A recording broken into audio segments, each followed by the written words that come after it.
We are watching a very powerful hurricane, which thankfully has not reached any land area, seeing some widespread unrelated impacts or not direct impacts, I should say, in terms of higher surf along some of the islands. Eventually that will start and continue to spread toward the Atlantic coast. But as you watch over the last several hours here of our lapse or loop here of the animation of the storm, it has not really moved a whole lot. Still see those thunderstorms firing up right near the center.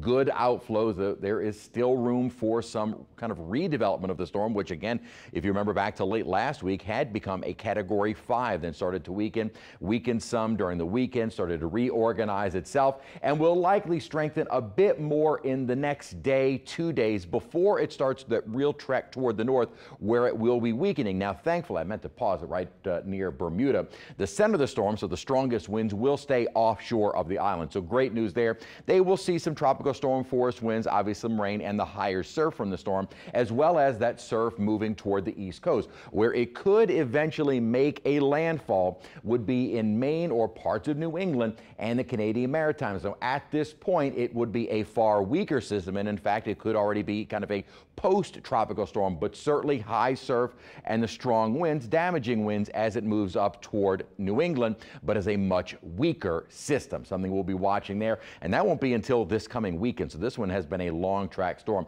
The next one we'll probably be watching is what is now Invest 98. Does have a medium % chance of developing as it moves away from the Cabo Verde Islands and eventually gets into the open Atlantic. Now this one too, early stages of the forecast, but is likely to stay away from the islands, could get a little closer to Bermuda, but maybe on the eastern side of the island before making a turn up toward the north. Notice this is through September 21st.